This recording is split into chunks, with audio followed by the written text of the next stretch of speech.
Olá, esse é o 8º vídeo do meu curso. Nesse vídeo iremos fazer uma partícula de chuva, e também iremos terminar esse projeto. A gameplay se consistirá em fugir do monstro até a chegada de ajuda, e nesse processo o monstro irá correr cada vez mais rápido atrás de nós. Para começar nós precisamos saber o que são partículas. Todos os elementos gráficos do jogo têm um custo de desempenho do seu processador e da placa de vídeo, para serem exibidos. Nem sempre nós vamos precisar permitir a esses elementos usar código, usar física, e ter outros recursos que possam atrapalhar o desempenho. Além do mais, às vezes nós precisamos de vários elementos gráficos com características semelhantes, mas com uma pequena variação. Para criar um efeito de chuva, por exemplo, seria trabalhoso fazer um código para gerar as gotas, aplicar pequenas variações em cada gota, além de que seria custoso para o processador aplicar a gravidade. Para evitar então todos esses problemas existem as partículas. Partículas são um conjunto de elementos gráficos com aparência semelhante, que são geradas com algumas variações e têm baixo consumo de desempenho.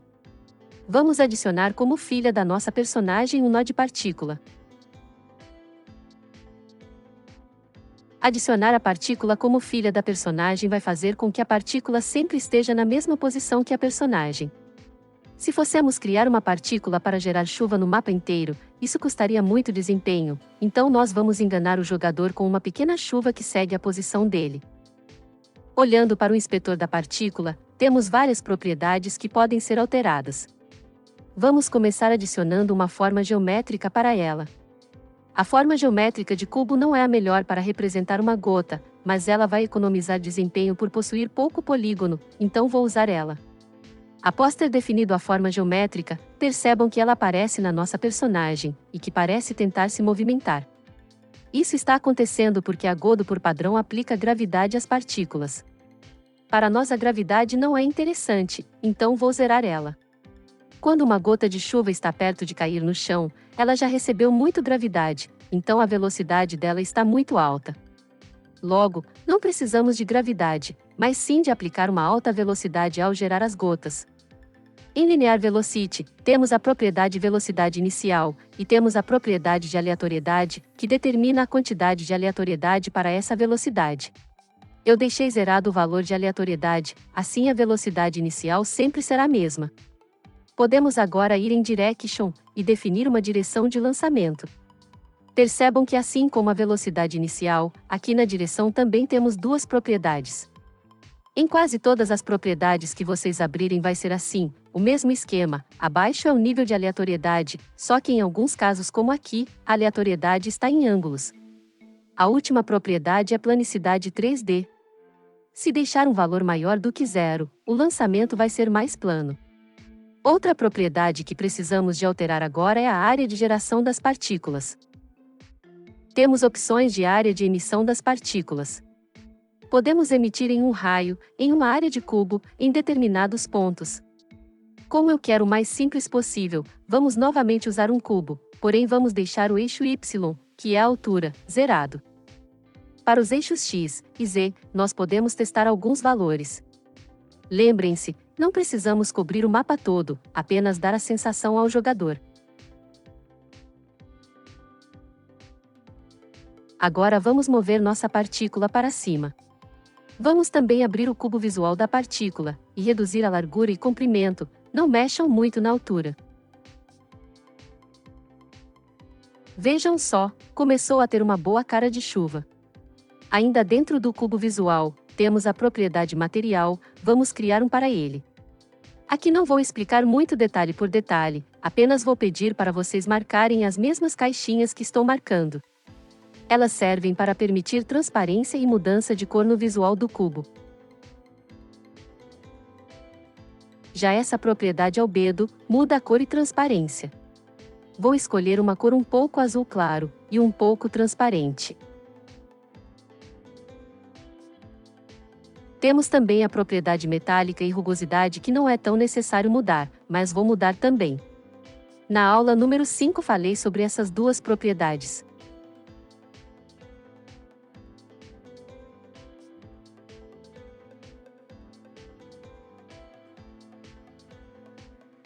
A chuva parece um pouco fraca.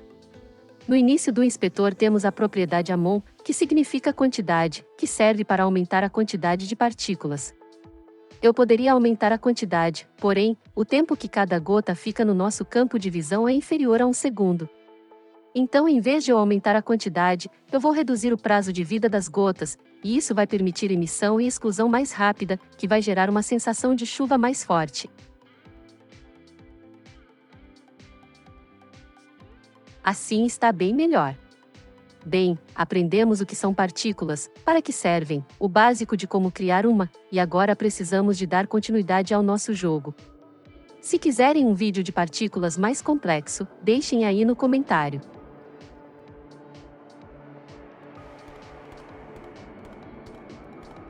Bem, para fazer o sistema de tempo para finalizar o jogo, nós vamos precisar de mostrar esse tempo na tela para o jogador.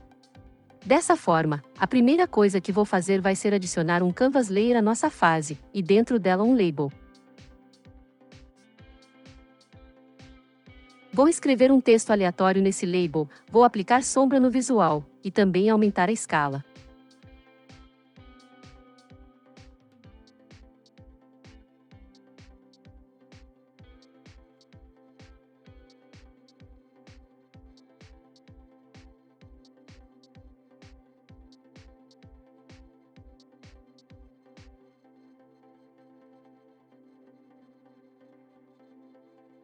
Agora vou anexar um código no Canvas Layer.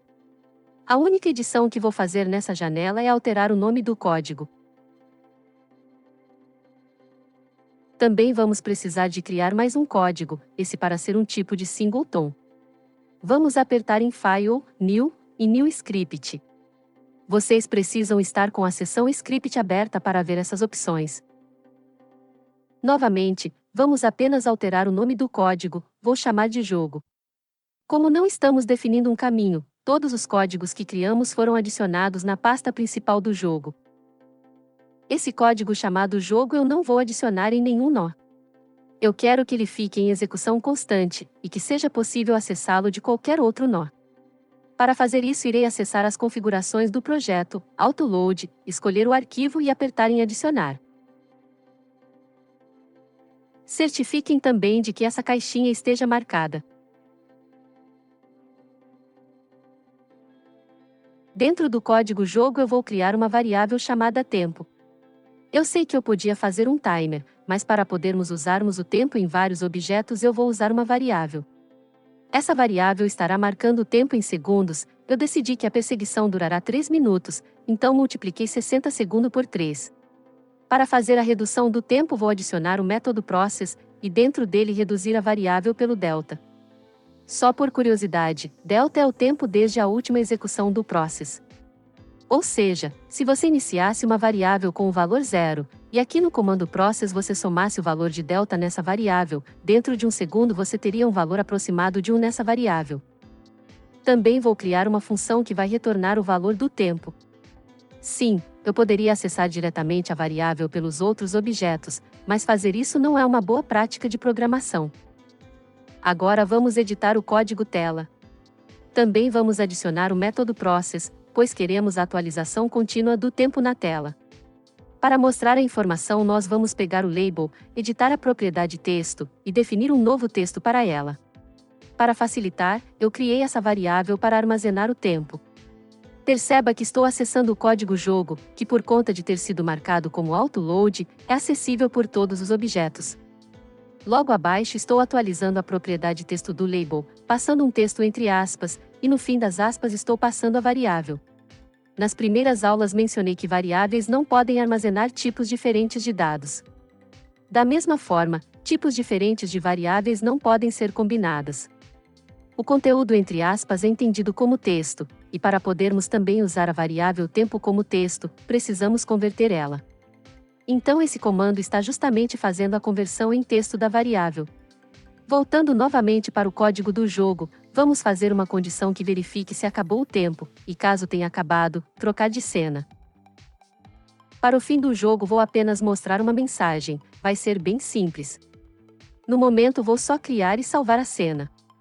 Vocês podem chamar a cena de jogo completo, ou fim de jogo. Precisamos usar o caminho até essa cena que salvamos no nosso código. Podemos apertar com o botão direito sobre a cena que acabamos de criar, escolher copiar caminho, e colocar esse caminho entre aspas dentro do comando de trocar cena. Agora voltando para a cena que acabamos de criar, vamos adicionar um timer para encerrar o jogo automaticamente. Timer é um nó temporizador, ele serve para executar comandos depois de um determinado tempo. No inspetor desse nó devemos marcar com início automático, assim, lógico, ele vai iniciar automaticamente a contagem. Outras mudanças no inspetor que devemos fazer é o one-shot, pois não é necessário que o timer se repita, e também determinar quantos segundos o timer irá contar até a execução dos comandos.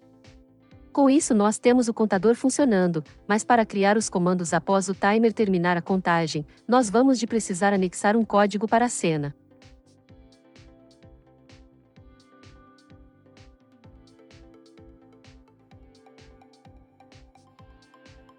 Agora, para poder usar o evento de fim da contagem, basta selecionarmos o timer, ir na aba Node, e dar um duplo clique em Timer Out.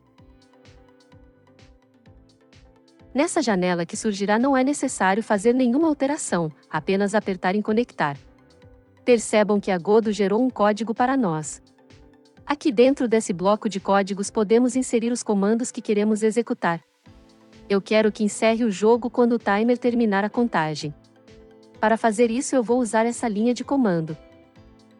Novamente, não é necessário vocês saberem o comando de cabeça, mas para clarear e vocês saberem o que está acontecendo de forma bem simplificada, vou dar uma explicaçãozinha.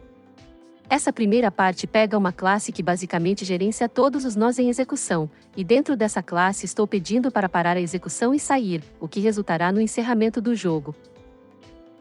Para finalizar essa cena, vamos agora criar um label para escrever na tela que é fim de jogo.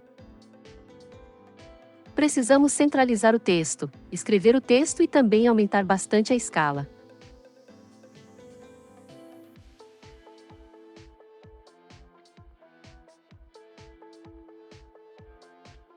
Para dar uma melhorada nesse visual nós também podemos adicionar um sombreado simples.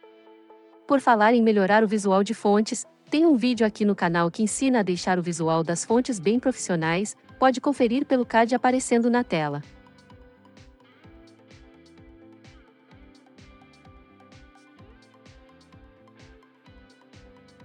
Estamos agora nos dirigindo ao final do vídeo. Vamos abrir o código do monstro para começar a fazer algumas alterações. Para poupar tempo pulei para o código pronto e vou explicando as modificações. Primeiro estou definindo uma variável para armazenar o estado de correndo. Assim como nosso jogador tinha condição de apertar a tecla de correr para começar a correr, o monstro também vai ter uma condição para alterar essa variável. No método process percebam que no início do código eu marco a variável como falsa. O código é executado de cima para baixo, então logo após marcar a variável como falsa, eu verifico se a distância até o nosso jogador está maior do que 30, ou se o tempo restante de jogo é menor que 60, e caso alguma dessas condições seja verdade eu mudo o estado da variável para verdadeira. Logo mais abaixo eu tenho os comandos que serão executados caso a variável correr seja verdadeira. Pedir a mudança da animação para correndo, e mudar a variável de aplicar velocidade para 2 vezes o valor velocidade padrão. Caso a variável não seja verdadeira, esses dois comandos não serão executados, logo a variável aplicar velocidade irá valer o valor padrão da velocidade. E claro, fazer a mudança da animação de volta para andando. Nessa parte do código estou verificando se a distância do monstro até nosso jogador é menor que 2,5, e caso a condição seja verdadeira estou pedindo para trocar para a cena de fim de jogo. A última modificação feita foi substituir por qual variável o vetor de movimentação será multiplicado.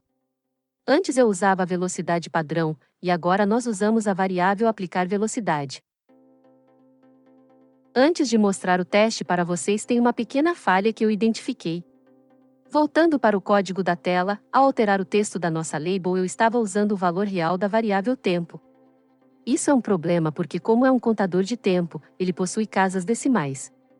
Se as casas decimais forem escritas na tela vai ficar feio, pois a única coisa que interessa para o jogador são os segundos. Para converter o valor para inteiro e assim excluir as casas decimais nós podemos usar essa simples função. Vamos testar agora. Se eu me distanciar bastante do monstro, ele irá começar a correr.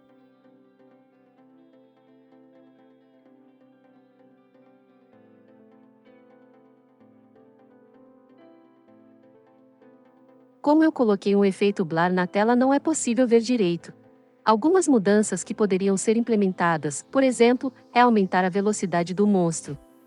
Com essa mudança, se não estivermos em uma boa distância do monstro, seria impossível escapar. Isso traria mais adrenalina no jogo. Outra mudança legal de fazer seria adicionar itens que seriam obrigatórios para ganhar. Isso dificultaria o nosso posicionamento até os segundos finais. Lógico, um jogo não é só jogabilidade e adrenalina, ele precisa de uma história, mas se vocês tiverem boas ideias, o jogo pode ficar bem interessante, dar bastante sustos. Irei trabalhar mais no jogo fora de gravação, provavelmente trarei essas implementações, uma história que faça sentido, além de tornar a ambientação e efeitos mais obscuros. Assim que possível, trago as mudanças em vídeo e lá no GitHub. Obrigado a todos.